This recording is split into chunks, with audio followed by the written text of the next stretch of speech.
Pascal මූලධර්මය. මේවා ඉතින් වාසිදායක තැන් තමයි හැමතැනම තියෙන්නේ. මේක ඊටාම අවාසිදායක තැනක් වුණා ලංකාවේ 2016 17ද මන්ද. කොළඹ බ්ලූ මැන්ඩල් කුණුකන්ද නාය ගියපු සීන් එකේ මෙන්න මෙහෙම වැඩක් වුණා. පැස්කල් මූලධර්මයේ අවාසිදායක ලෙස භාවිතා වුණා. එවන් ඔයාලා දන්නවනේ බ්ලූ මැන්ඩල් කුණුකන්ද නාය ගියපු වෙලාවේ ගෙවල් ගොඩක් කැඩුනා. ගෙවල් භූමිකම්පාවක් වගේ ඇවිල්ලා ගෙවල් ගොඩක් විනාශ වුණා. බ්ලූ මැන්ඩල් කුණුකන්දේ කවුරුවත් ගෙවල් හදන්නේ නැහනේ.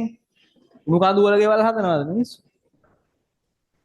එතකොට කුණුකන්ද ඇතුලේවත් ඒ ඉඩමේවත් කාගේවත් ගෙවල් නැහැ. ඒ ළඟත් නැහැ. ඊටාම ආසන්නේත් එහෙම ඉතින් ලොකු ජනග්‍රහණයක් නැහැ. ඉතින් ඉන්න බෑ නායයක් තියෙන මිනිස්සෙක්ට.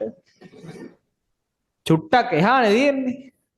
දැන් ඒතර මේ තියෙන ඔය කියන බ්ලූ මැන්ඩල් කුණුකන්ද තියෙන ඉඩම නම් මෙතන හිතන්නකො මෙහෙම පාරක් තියෙනවා. ඊළඟට හරියන්න. දැන් පාරක් තියෙනවා. මේ තියෙන ඒ ඉඩම. එතන පාර. මෙතන ආයිත් සරයක් ඔන්න ඉතින් තව ඉඩම් ඔහම ගෙවල් දෙනවා ඉතින් මේ පැත්තේ. ඔන්න තියෙනවා පැත්තක ගෙවල්. කී ආසන්නේ තමයි. මීටර ගාණයි. තියෙනවා. හරිද? දැන් මෙතන කුණුකන්ද. ඊට පස්සේ හරි මෙහෙම පොළව ඔහොම කියලා හිතුවට වෙලා තියෙන්නේ මෙන්න මෙහෙමයි. ඔය ටිකේ තිබිලා තියෙනවා වගුරු බිමක්. දැන් මෙහෙම පොළවේ තියෙනවා කියන්නේ මෙහෙම ඝන පාෂාණ තියෙනවා. ඝන කොටස් මං කළු පාටින් අඳින ඝන තියෙනවා.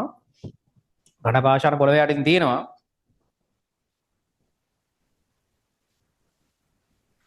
මේ මෙහෙම වගුරු බිමක් තියලා තියෙනවා.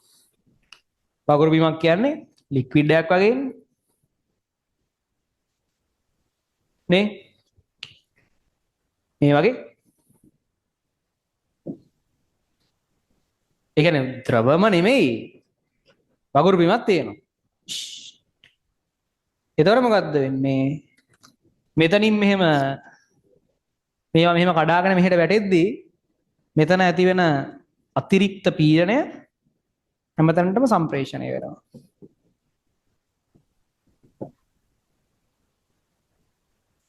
අම්මලසිරි පොළ උඩට එනවා. මෙහෙම. ඉතින් පොළ උඩට එනවා. ගෙවල් වල ටයිල් බිම මෙහෙම උඩට එනවා.